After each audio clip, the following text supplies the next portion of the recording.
What we would expect this time of the year. We look at month by month rainfall for the city of Miami. By the way, giving you a virtual view of what we can expect. On average, Miami sees about 67.5 inches of rain in a given year.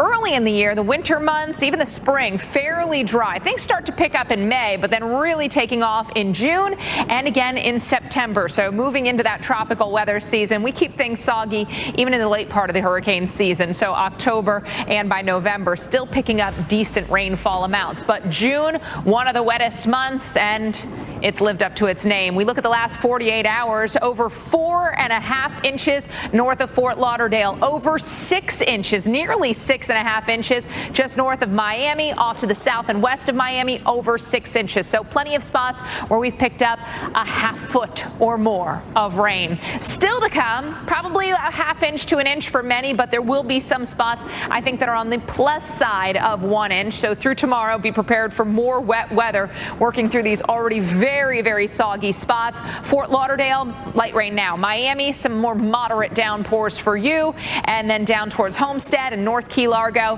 heavier downpours there as well. You can see it's kind of a mess this evening for the late day drive. Parts of North and Central Florida, western parts of Florida, seeing some of those downpours embedded in there. Future radar lines up pretty well with where we're seeing the activity right now. And moving into the evening and overnight, we're going to still see the heavy rain during the early morning hours of tomorrow. I think things pivot offshore, but still, if you're on the I-95 corridor there in the eastern part of Florida, be prepared. If those stay a little farther to the west, we are going to be getting drenched. And through tomorrow morning, there's still the risk that we deal with some flash flooding reports. Best chance of flash flooding, the horseshoe around the periphery of the peninsula, but Tampa, Melbourne, also areas that could at least see some localized flash flooding. Wednesday, Dr. Knapp, we've got more opportunities for showers and thunderstorms. So, Mike, we're going to keep things very soggy as we start off the Atlantic season. Yeah, so the hurricane season has begun in particular. Now, tomorrow we turn down the risk a bit. Still the risk of severe weather. And unfortunately, the isolated severe threat is going to be focused into some areas that are very populated. So we'll be looking at Indianapolis, Detroit, and Cleveland, all under that chance of seeing at least a hit or miss severe thunderstorm. We start things off tomorrow morning with rain showers around Chicago and Milwaukee. It's later in the day as the front moves in that things turn a little bit spicier. So now we kick things up a notch.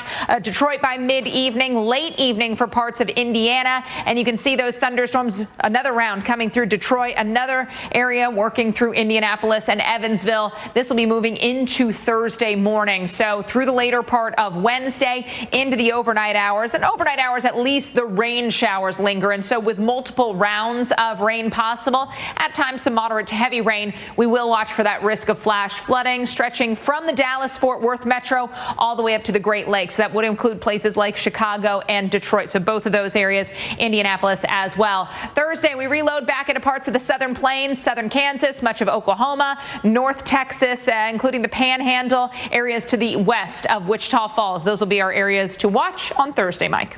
Alex, thank you. Soggy and stormy start to the month of June on average, one of our wettest months on record. Tampa area, you can see off to the west. That's where some of the heaviest rain is. Although around downtown, we've at least got some moderate downpours. Areas near Fort Myers, you've got rain north and west of you. Miami, you've continued to see at times heavy rain today. Right now, some of the heaviest stuff is off to our south. Fort Lauderdale, some light rain for you. Moderate rain areas west of I-95. But again, the Florida Peninsula seeing scattered showers. They're widespread and many of them are heavier downpours. So we continue to watch for the risk of flash flooding and we continue to add more into those rain gauges. Future radar overnight, we'll keep the rain showers going. So whereas last night things backed off a bit, you can see West Palm Beach area could get in on some heavy rain overnight and into tomorrow morning. So those spots along I-95 near and north of West Palm Beach, Miami could also see some of that. So you can see we do have the risk of flash flooding.